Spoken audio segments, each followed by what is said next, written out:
The word soul carries a heavy religious connotation, especially from Christianity and Catholicism, which can wrongly alter the meanings or the way my group's messages are interpreted. I use the word soul for my videos because it is the easiest to understand and to relate to, by the vast majority of people, but I'm using it devoid of all religious connotations, or extra meaning load. To prevent this problem of interpretation about what a soul is, my predecessors, especially Sophia, also use the words Atma or Katra, but essentially they all carry the same meaning as the one I give the word soul.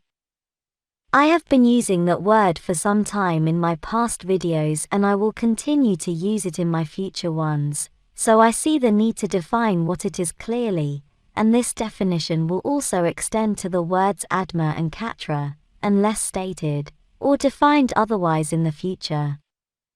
As explained before, everything is source, and everything is consciousness, being that even the material world is being manifested by consciousness in a singular and in a collective manner. And this is where a soul comes in, because this singular point of consciousness that is capable of manifesting so much is what we are trying to define today.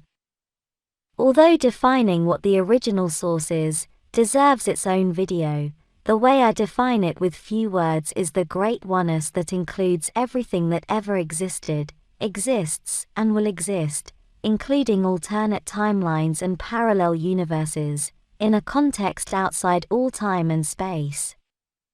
It includes everything, so it also collapses all concepts of duality, as everything is part of it, to the point where it is even impossible to define, and all our attempts will always fall short of what it is.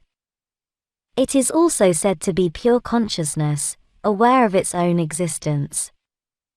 In a loose way, and using this next expression only in a descriptive manner, with all its religious load, source would be the mind of God.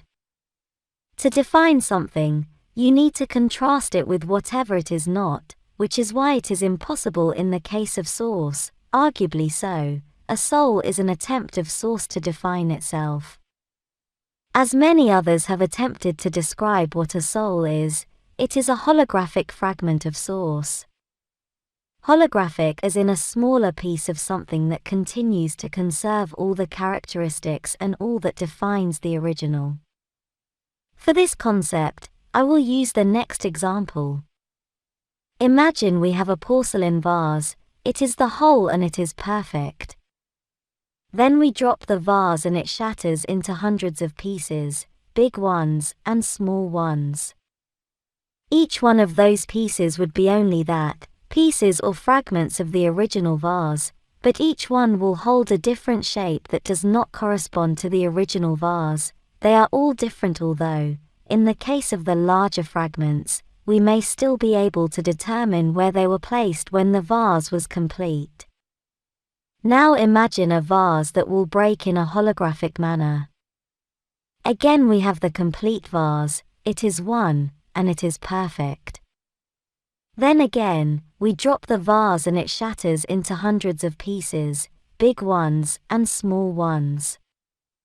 Only this time, each one of those hundreds of fragments is an exact copy of the original vase, complete with all its attributes.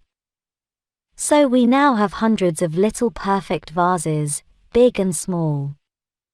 Each one of them would be a holographic fragment of the original bigger vase. A soul would be a holographic fragment of source. It has been said that a soul is a smaller fragment of source, yet consciousness is outside all concepts of space, time and all dimensions, so if a soul is a perfect fragment of it, it must conserve all its attributes, therefore it is too, outside all concepts of space and time. So I strongly argue that a soul is not a smaller fragment of source. The word smaller has nothing to do here. A soul is source itself, with all its characteristics and all that defines it. There can only be one source, the absolute, but we perceive there to be many souls all around us. So, what are they? Time is a subproduct of the act of being aware, of being conscious and of thinking. As I explained in my last video, the very concept and what it is, can be manipulated by awareness itself. All other people, and everything else with a soul, is source itself, and not a fragment of it.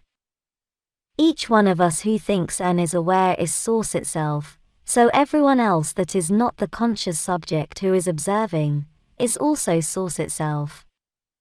Every other person whom we see outside of us as someone else, is us again at another moment in time, from the point of view of source, who is generating the concept of time derived from its own ideas and thoughts. We are all one. Although not every walking body we may see out there has to be someone with a soul. The question is what each one of those means to you who is observing, and therefore is a soul.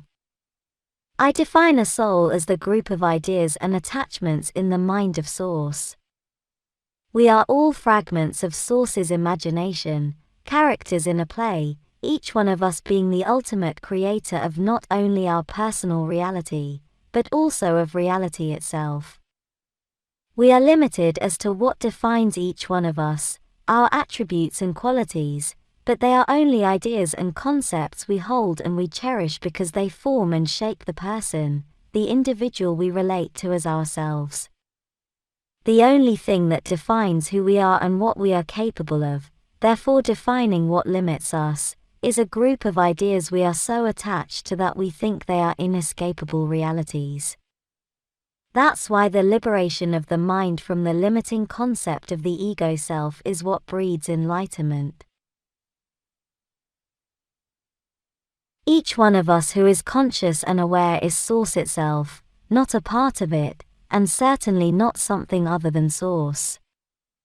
The concept of being something, or someone different from any other person, or from source is an illusion in our minds, in the mind of source itself, as it is capable of something in the likeness of holding multiple points of attention all at once, and we are each one of those points of attention.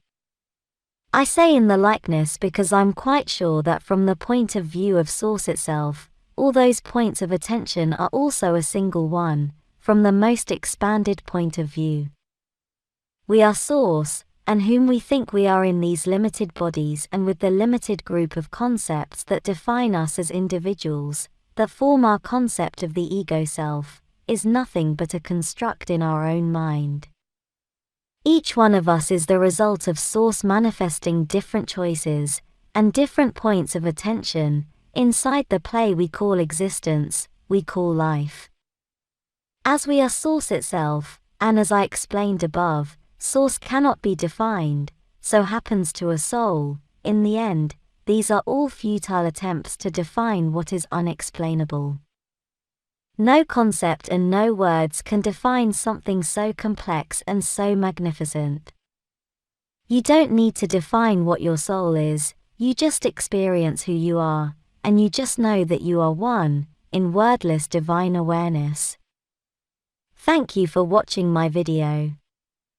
Please take care, beautiful people out there.